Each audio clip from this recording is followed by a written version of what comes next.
Alors les avantages et les inconvénients dépendent du point de vue auquel on se place, mais l'avantage principal, c'est que cela confère au système politique une très forte légitimité du fait que les principaux textes législatifs ou constitutionnels ont la plupart du temps fait l'objet d'une votation populaire. Est-ce qu'il y a moins de votants parce qu'on demande beaucoup l'avis des gens sur une année?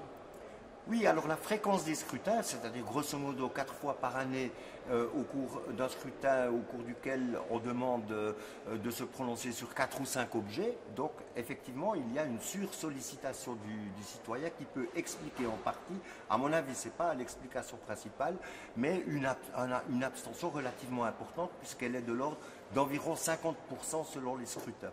Mais on leur demande leur avis sur un peu tout et n'importe quoi. Alors tout et n'importe quoi, en tout cas sur des questions extrêmement diverses qui vont de l'abolition de l'armée suisse aux vaches à cornes, en passant par des sujets très techniques dans le domaine de la fiscalité, des politiques sociales, des transports, du génie génétique, des centrales nucléaires ou des institutions démocratiques elles-mêmes, l'introduction de la proportionnelle par exemple en 1919, des traités internationaux de très grande importance sur lesquels par exemple l'adhésion à l'Organisation des Nations Unies, le corps électoral a dû se prononcer.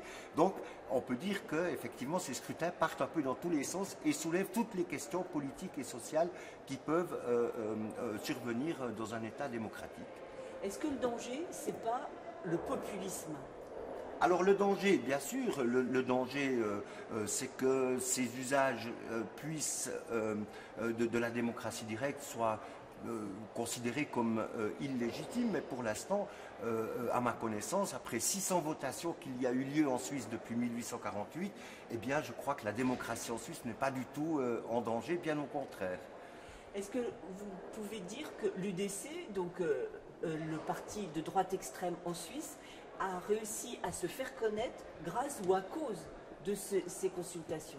Oui, depuis une vingtaine d'années, c'est incontestable que l'Union démocratique du centre, une formation, disons, de droite souverainiste, que l'on qualifie parfois de populiste, a pu, bien sûr, s'appuyer sur ces instruments pour porter dans l'espace public un certain nombre de thématiques qui lui sont chères, en particulier celles qui concernent les questions migratoires et le rapport entre la Suisse et le droit international ou les institutions internationales comme l'Union européenne. Donc vous pouvez aussi bien donc parler de l'interdiction de la burqa, de l'immigration, de ce genre de sujet. Est-ce que c'est très enflammé comme débat?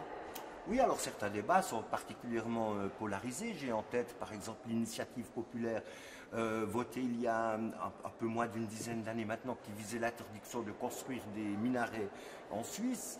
Il y en avait L'interdiction deux. qui, en effet, portait sur l'existence de deux minarets. Cette initiative a été approuvée par le corps électoral et les cantons.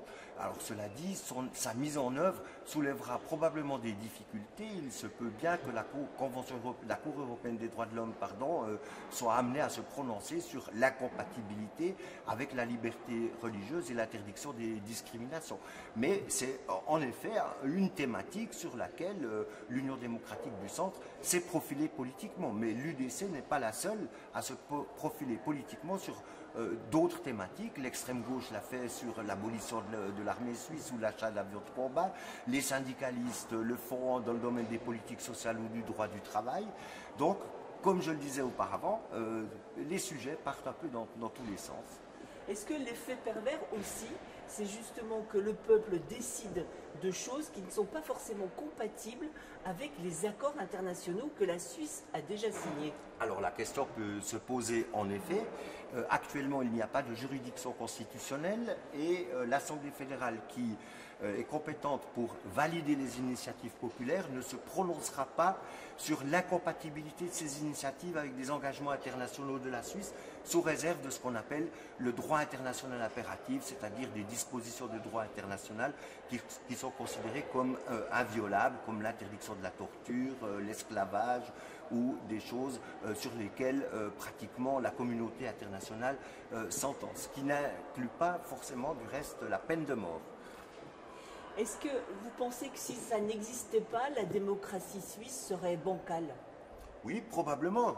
Pour ma part, disons, même comme analyse, je pense que si l'on est démocrate, on doit assumer, sinon le risque, du moins, disons, l'hypothèse que le corps électoral soit beaucoup plus fréquemment et d'une manière plus approfondie associé à la conduite des affaires publiques. Et donc, la démocratie directe en Suisse, alors, est peut-être érigée en mythe démocratique de notre pays, mais je suis toujours surpris lorsque je parle avec des collègues français qui se méfient des effets pervers susceptibles d'être entraînés par ce système qui, ma foi, je dois le dire, en Suisse, approfondit la capacité d'un État à fonctionner d'une manière démocratique. Mais est-ce que justement quand on consulte le peuple, ça ne sous-entend pas que le peuple est formé, éduqué à la chose publique? Alors, cette observation est vraie. On observe en effet une distance entre le peuple et les élites, une dépossession politique probablement d'une bonne partie du corps électoral qui se manifeste dans l'abstention, mais cela est vrai aussi bien pour la démocratie représentative où l'on attend du citoyen qu'il se prononce à l'égard de programmes politiques à l'égard desquels il manifeste parfois et même souvent beaucoup de distance. Au contraire, je considère que les instruments de la démocratie directe, du fait qu'ils posent dans l'espace public un certain nombre de questions tout à fait essentielles à la conduite des affaires publiques, eh bien, ces instruments peuvent favoriser le développement de l'opinion politique et puis d'une rationalité politique plus largement partagée que lorsqu'elle ne l'est que dans un petit cercle restreint de professionnels de la politique. Est-ce que vous pensez que vos votations, référendums et autres initiatives, c'est exportable ou importable en France? Alors, il faut bien voir en effet que les institutions et les usages que les acteurs politiques font des institutions sont toujours tributaires d'un contexte particulier.